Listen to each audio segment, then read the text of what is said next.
$87. That is what one of my neighbors paid last month for a 5-quart jug of what he believed was top-shelf full synthetic motor oil, and a lab analysis later told him he had paid premium price for something closer to a heavily refined conventional.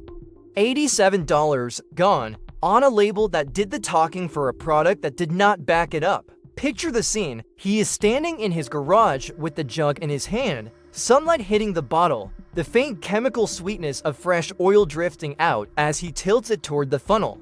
The label says full synthetic. The label says advanced formula. The label says engineered for performance.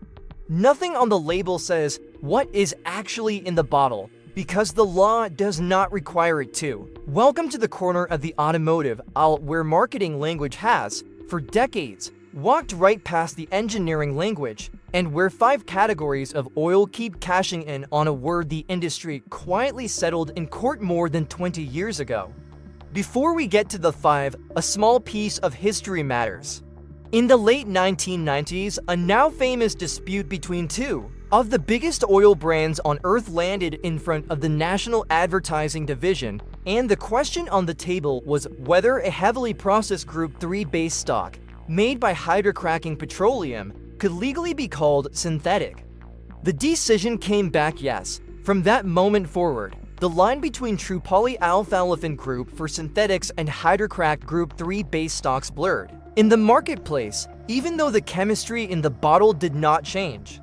That ruling is the soil every misleading label in this industry has grown out of since. You can be a full synthetic on the front of the bottle without ever having seen a true synthesized molecule. Category 1, house brand oils sold at warehouse clubs and big box stores under the retailer's own name. These products are not always bad. Many are blended by reputable refiners under contract and meet legitimate specifications. The trouble is the variance. The exact same jug on the exact same shelf, bought 6 months apart, may have come from a different blender, a different base stock pull, and a different additive package, because the contract often goes to whichever supplier offered the best price that quarter. The label does not change, the oil sometimes does. For a driver who picks an oil and sticks with it for 15,000-mile drain intervals, the kind of silent batch-to-batch swap can mean their engine is running a different formulation every time they top off, and they have no way to know. Picture Kwame Okonkwo, a 52-year-old plumbing contractor from a working-class suburb of Houston. He runs a fleet of 3 service vans and prides himself on doing the maintenance himself on Saturdays, the way his father did. For 4 years, he bought the same warehouse club house brand synthetic, same jug, same shelf, same price. The first 3 years, his oil analyses came back clean. The 4th year, a sample showed elevated were metals across 2 of his vans, both running the exact same product, same drain interval. He sent the bottles to a lab and learned the formulation had been quietly reblended by a new contract supplier. The mechanical decode here is straightforward. Private label oils are blended to a target specification, but the supplier behind a label can change without any visible signal to the consumer. The work order at his independent shop later showed the front panel cost code listed only as WHC5W30, a generic 3-letter SKU that did not identify the blender. The contrast pair is between a brand whose blender, address, and certification status are printed on every jug in plain text versus a brand whose only identifier is the retailer's logo on the front. An honest counterexample I keep returning to is a small regional refiner outside Tulsa whose website publishes every contract change, every reblend, and every certification renewal on a public log. The sensory anchor for Kwame is the way warehouse-style concrete radiates, cold up through the solace of his work boots at 6 in the morning, a chill that always makes the jugs feel heavier than they actually are. The smell of a warehouse club aisle on a Saturday morning is its own kind of trap. Concrete floors, pallet wood, the metallic ting of stacked jugs. You walk past a price that beats the brand name shelf by $15, you do the math in your head, and you grab 2. The math feels real, the savings may not be.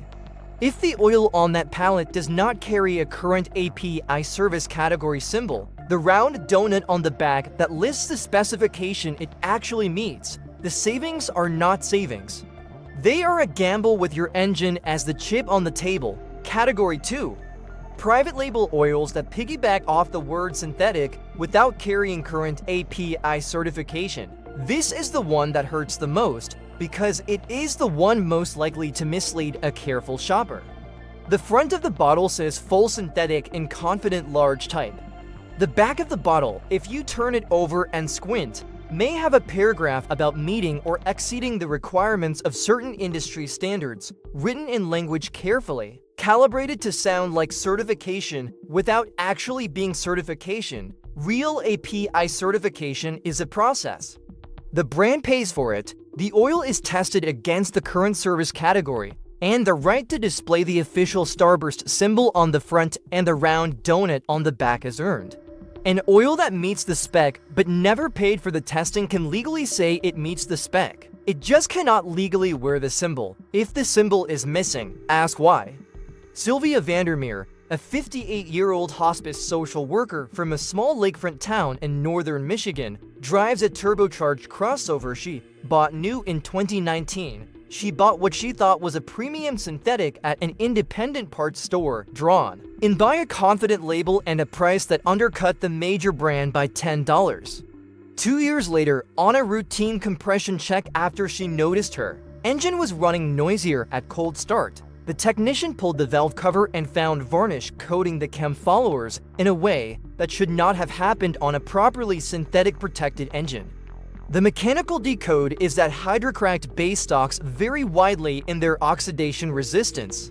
A premium Group 3 blend with a strong additive package will resist varnish for the life of the drain. A marginal Group 3 blend with a weak additive package will lay down varnish well before the next change.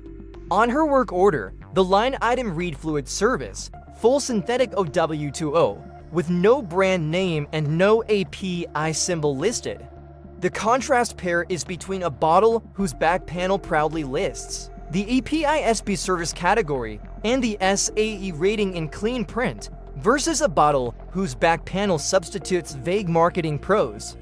The Honest Shop counterexample is a one-man garage outside Traverse City whose owner refuses to stock any oil not carrying current API certification, even when the wholesale price would tempt him. The sensory anchor for Sylvia was the cold start ticking she heard one January morning in her driveway, a sound like a fingernail tapping the inside of a tin cup, faint but persistent until the oil warmed up. Hold that thought about the donut symbol, because we are going to come back to it in a minute after the next category, when we look at the single most reliable 5-second test you can run on any bottle of oil before you put your money on the counter. It is the one habit that, if you build it, will quietly protect you from most of what is on this list for the rest of your driving life. Category 3. Non-API certified blends marketed as full synthetic, sold primarily in regional auto parts chains and independent shops as a value alternative. Some of these oils are technically full synthetic by the loose modern definition, meaning their base stock is a Group 3 or higher. Some are blends that combine a synthetic base with a conventional base and use the word synthetic on the label because the synthetic portion exists somewhere in the mix. The bottle does not always tell you which is which. The price point sits just below the major brands, which is what makes it tempting, and the absence of the API donut on many of these products is what makes it risky. Without that donut, the oil has not been verified to meet the current service category your engine probably needs. For a modern engine running tight tolerances, turbocharged components, and direct injection, that gap matters more than the price difference saved. Now back to the donut. Here is the test. Pick up the bottle, turn it around. Look for the round black and white symbol with API in the center, a service category code at the top, and language at the bottom about energy conserving or resource conserving. If that donut is there and the service category matches what your owner's manual asks for, the oil has been tested and certified to meet that standard.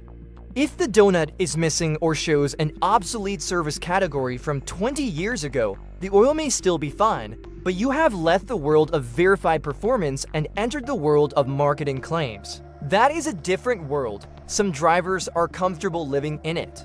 Most should not be. Category 4. Regional jobber oils packaged without a clear SAE rating panel on the back. These are the bottles you find at small independent garages, lubricant supply houses, and corner auto parts stores in markets where the major brands do not have heavy distribution. The label may say synthetic, the price may be excellent, and the viscosity grade on the front may match what your manual asks for. The back panel, where the detailed SAE rating, the API category, and the OEM-specific approvals should live, is sometimes thin or vague.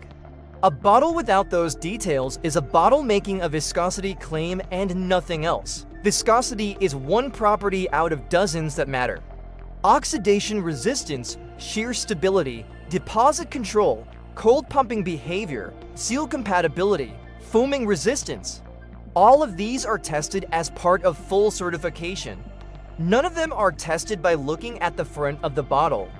Hugo Xistoff, a 34-year-old high school auto shop teacher from a small farming town outside Lincoln, Nebraska, ran into the regional jobber trap when he bought a case of synthetic from a lubricant distributor who delivered 55-gallon drums to local farms. The price was 20% under the major brands. The drum had a clear SAE rating stamped on the side. The 5-quart jugs Hugo bought, though, had a much thinner label that listed viscosity, but omitted both the API service category and the OEM approval panel. 2 of his students used the oil in their own family vehicles as part of a class project on oil analysis, and the results came back showing the oil had sheared down a full viscosity grade within 5,000 miles, well before the manufacturer's recommended drain. The mechanical decode is that shear stability is a separate test from base stock chemistry, and an oil can have an excellent synthetic base, but a weak viscosity modifier package that breaks down under engine heat and pressure. The invoice from the distributor listed the product only as 5W3 bulk, no certifying body, no batch number. The contrast pair is between an oil whose back panel publishes shear stability testing results and an oil whose back panel publishes nothing measurable. The Honest Shop Counterexample is a fleet maintenance shop near Omaha that publishes the oil analysis results from its own service vehicles on its waiting room wall, so every customer can see exactly how the oil they are about to pay for performs over a real drain interval. The sensory anchor is the bright yellow industrial warehouse light that makes every jug look the same, the kind of light that flattens detail and makes labels easier to ignore. I want to introduce someone who put words to this better than I can.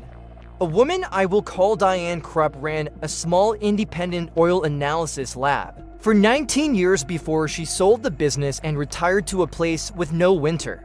She told me the most heartbreaking samples she saw were not from people who used cheap oil. They were from people who paid premium prices for oil that turned out, on the spectrometer, to be barely distinguishable from a mid-grade conventional. She remembered one sample from a man who had been running what he believed was a top-shelf synthetic in his turbocharged sports sedan for 60,000 miles. The analysis came back showing high oxidation, elevated rare metals, and a viscosity that had sheared down below his manufacturer's grade. He had paid for synthetic. He had received something the lab could not, in good conscience, call by that name.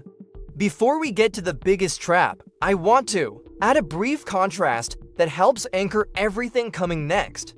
Compared to bottles side by side on the same shelf, both priced within $2 of each other, both displaying the word synthetic in the same large font. The first bottle has a clean API donut on the back, lists a current SP service category, prints the SAE rating on a clean panel, and gives the address and phone number of a blending plant in a town you can find on a map. The second bottle has none of that. The marketing copy on the second bottle reads like a poem. The marketing copy on the first bottle reads like an engineering memo. Most shoppers gravitate toward the poem because the poem feels confident. The memo is the one that protects the engine. Build the habit of reading the memo, distrust the poem. Category 5, and this is the climax of the list because it is the biggest and the most expensive trap waiting in the synthetic aisle today. The boutique high-performance label that charges luxury prices for an oil whose actual certification status, base stock composition, and additive package are not publicly disclosed and not independently verified. You know the kind, the bottle looks like a racing fuel can. The font on the label is aggressive. The marketing copy talks about extreme conditions, motorsport heritage, and proprietary technology. The price is 2 to 3 times what a fully certified major brand costs for the same viscosity grade. And the API donut, the OEM approval list, the SAE rating panel, all the boring verifiable details that tell a careful beer what is actually in the jug, are either missing or replaced with proprietary symbols invented by the brand itself. Some of these oils are genuinely excellent products made by serious chemists. Some are repackaged commodity base stocks with a premium additive shake and a beautiful label. Without independent certification, you cannot tell the two apart by looking. The label is doing all the work, and the label is the one thing the brand controls completely. The pattern across all 5 is the same pattern. The word synthetic does not legally mean what most drivers think it means. The price you pay does not always correlate with the quality of what is in the bottle. The label is designed by people whose job is to sell oil, not by people whose job is to protect your engine. And the one piece of objective information on any of these jugs, the API certification donut, is the easiest thing in the world to check, the cheapest thing in the world to ignore, and the thing that, on a healthy modern engine, often makes the difference between a 100,000-mile valvetrain that still purrs and one that develops a tap at 60. Here is what I want you to picture. You are standing in your driveway 5 years from now. The car you are driving is the one you bought new last spring. The morning is cool, the hood is up, you are checking the oil, because you do that on the 1st of every month, the way your father did, and the dipstick comes out the color of light amber tea, clean, no varnish, no smell of burn, no metallic shimmer in the film. The engine ticks softly as it cools, the valve cover sits there matte and unhurried, the way an engine sits when nobody has been pouring gases into it. You walk into your garage and the shelf above the workbench holds 3 jugs of the same brand, each one carrying the same API service category donut on the back panel, each one matching the spec your owner's manual asks for, each one boring in exactly the right way. The label that does the talking is rarely the label that does the protecting. The label with the donut on the back is the one that quietly keeps showing up under the hood of cars that hit 300,000 miles without drama. Let me walk through the underlying chemistry, because the moment you understand what the words on a bottle actually refer to, the marketing copy loses most of its power over you. Motor oil is built from 2 main pieces, a base stock, which is the bulk fluid that does the lubricating, and an additive package, which is a chemical cocktail mixed in at small percentages that handles everything the base stock cannot do on its own. The base stock is classified into 5 groups by the American Petroleum Institute. Group 1 is the least refined, made by simple solvent processing of crude oil. Group 2 is more refined, with most of the impurities removed by hydrotreating. Group 3 is the heavily processed crude-derived oil that, after the late 90s ruling, can legally be called synthetic in the marketplace. Group 4 is the true polyalphalafin, synthesized molecule by molecule from gas precursors in a chemical plant. Group 5 is everything else, including esters and other specialty fluids often blended in small amounts to boost specific properties. The vast majority of oil sold today as full synthetic is Group 3, not Group 4, the additive packages, in many ways, the more important half of the equation. A premium additive package can include zinc dialkyl dithiaphosphate for anti-wear protection at high pressure points like the camshaft and lifters, calcium, and magnesium detergents to keep deposits from forming on hot surfaces, ashless dispersants to suspend soot and combustion byproducts so they do not fall out of the oil and form sludge. Viscosity index improvers to keep the oil flowing at cold start and protecting at operating temperature, and a suite of antioxidants that determine how long the oil can be in service before it begins to break down chemically. A weak additive package, paired with even the best base stock, can produce an oil that breaks down quickly under real-world driving. The only proxy you have for additive quality is the certification process, which tests the finished oil against real-world performance standards. Think of the additive package as the seasoning in a stew. The base stock is the broth. A perfect broth with no salt is just hot water. That brings us to a piece of the puzzle most drivers have never heard of, which is the OEM-specific approval. Beyond the API certification, many vehicle manufacturers, particularly the European brands and an increasing number of Asian and American ones, maintain their own oil approval programs. These programs test oils against the specific demands of their engines and publish lists of approved products.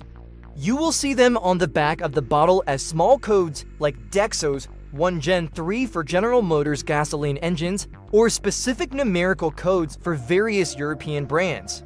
If your vehicle's owner manual calls for an oil-mating one of these OEM specifications, and the bottle in your hand does not display that exact code on the back panel, the oil has not been approved for your engine, regardless of how the front label reads.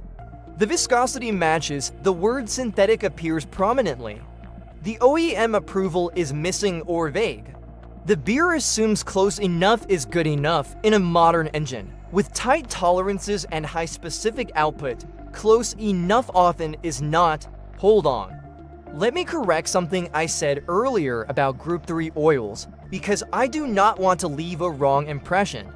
I said Group 3 is heavily processed crude-derived oil. That is true. What I did not say is that the processing actually produces molecules that are, in many measurable properties, very similar to the synthesized molecules of Group 4. The trouble is not Group 3 itself. The trouble is that the same label, full synthetic, now covers a range of products from premium Group 3 blends with excellent additive packages all the way down to marginal Group 3 blends with weak additive packages, with no way for the consumer to tell them apart by looking. That is the actual problem. Now, I want to walk through how to actually buy oil with confidence, because complaining about misleading labels does not get you anywhere if you do not know what to do at the moment of purchase. Step 1. Open your owner's manual. Find the exact viscosity grade your manufacturer recommends expressed as a 2-number SAE rating like 0W20 or 5W30. Note any OEM-specific approvals listed alongside it. Step 2. Walk into the parts store.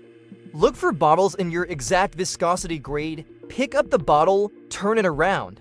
Look for the API certification donut with a current service category. Look for the OEM approval code if your manual asked for one. Look for the SAE rating panel that confirms the viscosity grade prominently on the back. Step 3. If all 3 pieces are present and match your manual, the oil is verified to meet what your engine needs. If any of the 3 are missing, put the bottle back. There is no exception to this rule that saves you enough money to justify the risk on a modern engine. Step 4, which most drivers skip, is to write down the brand and the specific product name in a notebook or a phone app, along with the date and the price you paid. Over time, you build a record of what you have run in your engine. If you ever decide to send a sample out for oil analysis, which costs around $30 and tells you exactly how your oil is performing and what is happening inside your engine, that record gives the lab the context they need to interpret the results. Oil analysis is the quiet underground habit of the most careful car owners on the planet. The lab report does not care what the front of the bottle says. The lab report tells you what is actually in the oil after it has done its work in your engine. I want to spend a moment on the boutique high-performance category because there are a few notes worth adding. Some of these brands are run by genuine racing chemists who pour real engineering into their products. Some of them produce oils that, in independent testing, do outperform mainstream brands in specific demanding conditions like sustained track use, high-boost turbocharged applications, or extreme cold start environments. The trouble is that the same shelf that holds those legitimate boutique products also holds boutique products whose only differentiation from a mainstream oil is the label design and the marketing budget. Without independent testing or oil analysis on your specific application, the beer has no way to tell the two apart. The price tag is not a reliable signal. There is another quiet trap worth flagging, which is the issue of counterfeit oil. This is more of a problem in some regions than others, and more common with high-prestige brands than with house brands, but it is real. Counterfeit oil often involves a legitimate empty container being refilled with a lower-grade product and resold through unofficial channels. The label is real, the bottle is real, the seal may even look real. The oil inside is not what the label promises. The defenses against counterfeit oil are practical: buy from authorized retailers. Be skeptical of pricing that is dramatically below the market norm. Inspect the seal under the cap before pouring. Check the lot number against the manufacturer's verification system, if they offer one. Most major brands now offer some form of authenticity verification through QR codes or batch lookups on their websites, precisely because counterfeit oil has become enough of an issue to warrant the investment. I want to bring up one more piece, because it ties everything together. The single most reliable signal that an oil is legitimate, beyond the API donut and the OEM approval, is the presence of a phone number and a physical address on the back of the bottle that lead to a real company you can verify exists. This sounds absurdly basic. It is also surprisingly effective. Legitimate oil blenders publish their addresses, their phone numbers, and their corporate identities openly. Operations that exist primarily to slap a label on a commodity base stock and sell it through obscure channels tend to publish nothing more than a PO box and a generic website. A 2-minute search of the address on a mapping service tells you whether there is an actual blending facility there or whether the address leads to a strip mall mailbox service. So look at the bottle in your garage tonight, turn it around, find the donut. If it is there and the category matches your manual, you are probably fine. If it is missing or expired, you have a decision to make before your next change. Drop a comment with what is sitting on your shelf right now and whether the donut is there. Somebody scrolling this video is about to drive to a warehouse club this weekend and grab a jug because the price beats the brand name shelf by $15, and your comment, with the brand name and the donut status, might be the thing that turns them around in the aisle. NG more than a PO box and a generic website. A 2-minute search of the address on a mapping service tells you whether there is an actual blending facility there or whether the address leads to a strip mall mailbox service. Treat that 2-minute search like the seatbelt of oil buying. It is small, slightly annoying, and the one habit that quietly catches the false. So look at the bottle in your garage tonight, turn it around, find the donut. If it is there and the category matches your manual, you are probably fine. If it is missing or expired, you have a decision to make before your next change. Drop a comment with what is sitting on your shelf right now and whether the donut is there. Somebody scrolling this video is about to drive to a warehouse club this weekend and grab a jug because the price beats the brand name shelf by $15, and your comment, with the brand name and the donut status, might be the thing that turns them around in the aisle.